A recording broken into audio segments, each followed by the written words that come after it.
Harga tempe naik, Kadrun salahkan Jokowi. Ditulis oleh Panjat H dari siwa.com. Sebelum melanjut ke video, jangan lupa untuk subscribe supaya Anda terus mendapatkan informasi terbaru dari channel ini. Minggu 3 Januari 2021 pagi, penulis mampir di salah satu warung nasi uduk langganan yang dikelola sepasang suami istri. Penulis belum lagi memesan nasi uduk untuk disantap di tempat. Si suami langsung menyampaikan info dengan mimik serius. Katanya, para pedagang tempe akan menemui Presiden Jokowi. Apa pasal? Harga tempe naik.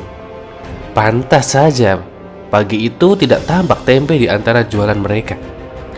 Si suami yang biasanya terlihat menggoreng tempe, pagi itu cuman menggoreng tahu dan wajan mutung. Maka pagi itu, dagangan suami istri itu tidak dilengkapi tempe, baik orek maupun gorengan. Padahal gorengan tempe bikinan mereka khas dan lezat. Sepertinya bapak yang satu ini Kadrun juga, sebab terasa ada kebenciannya terhadap Jokowi. Pilpres 2019 lalu, di daerah sini Prabowo Sandi memang menang telak. Dan pagi ini, tampak sengaja ketahuan bahwa pedagang nasi uduk langganan saya ini mungkin golongan Kadrun. Penulis pun mulai menimbang-nimbang untuk tidak pernah mampir lagi untuk sarapan. Sekalipun harus diakui bahwa nasi uduk terlebih gorengan tempe olahan mereka lumayan lezat dan khas. Buktinya banyak pelanggan yang suka, dan secara umum dagangan mereka juga bersih dan higienis. Ketika istrinya sibuk melayani beberapa pembeli, saya sempat menasihati bapak itu. Memangnya tempe itu naiknya sampai berapa sih pak? Kok gara-gara harga tempe naik saja harus sampai ingin menemui presiden? Sudahlah, kita rakyat pun jangan terlalu manja. Harga naik sedikit nggak apa-apalah. Presiden kita sekarang kan lagi konsen mengurusi COVID-19 ini supaya segera selesai. Selama beberapa hari di awal tahun 2021, tempe memang langka di pasaran. Kabarnya perajin tempe kesulitan mendapatkan bahan bakunya, yakni kacang kedelai.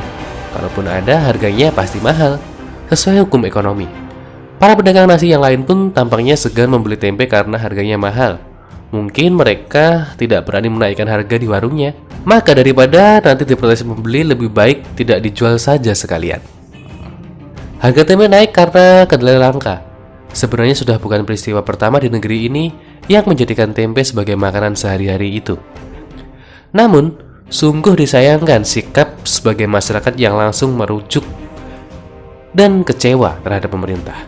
Padahal sejatinya pemerintah sendiri pun tidak ingin membebani rakyatnya dengan kenaikan harga-harga kebutuhan pokok. Namun kehidupan selalu mengalami perubahan. Yang namanya hari pun tidak selamanya panas. Terkadang hujan juga. Maka ketika masyarakat ingin harga kebutuhan pokok stabil dan terjangkau terus-menerus, itu suatu harapan yang tidak dapat dijamin. Apalagi di masa pandemi berkepanjangan seperti ini, ketika pasokan kacang kedelai langka, apakah kita harus menuntut pemerintah supaya tetap menjamin stoknya melimpah? Dan ketika pemerintah tidak dapat mengusahakan barangnya, hingga akhirnya harga di pasaran naik, etiskah jika rakyat langsung marah-marah terhadap pemerintah? Ini suatu sikap kekanak-kanakan dan manja. Menyikapi kasus langkanya kacang kedelai yang mengakibatkan harga tempe naik drastis, mestinya para pemilik warung meniadakan dulu hidangan tempe dan sementara waktu untuk menunggu pasokan stabil kembali. Toh yang namanya makanan pokok itu bukan hanya tempe atau makan berbahan baku kacang kedelai. Atau kalau pemilik warung segan menaikkan harga tempe, biasa saja porsinya dikurangi. Kejadian di atas di mana pedagang nasi uduk yang emosi pada pemerintah atau perajin tempe yang ingin menemui kepala negara gara-gara pasokan tersendat adalah potret masyarakat yang manja dan kekanak-kanakan. Sudah tahu saat ini seluruh dunia sedang susah gara-gara pandemi. Apakah kita harus memaksa para petani kacang kedelai untuk terus-menerus bekerja supaya pasokan tidak sempat terganggu? Sikap semacam ini bukan lagi sekadar kanak-kanakan atau manja, namun sakit jiwa. Tetapi semoga saja hanya kaum Kadrun seperti oknum pedagang nasi uduk langganan penulis itu yang memperlihatkan sikap kanak-kanakan nan manja itu.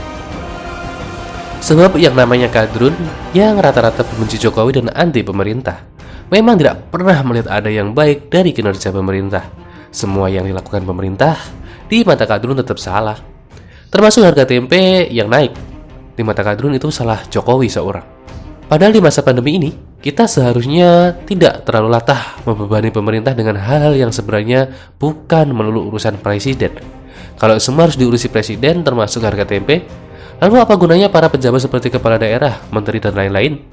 Maka kepada masyarakat, dalam menyikapi suatu perubahan tidak usah ikut-ikutan kaum kadrun itu, sebab mereka pada dasarnya tidak bisa berpikir dengan baik dan benar.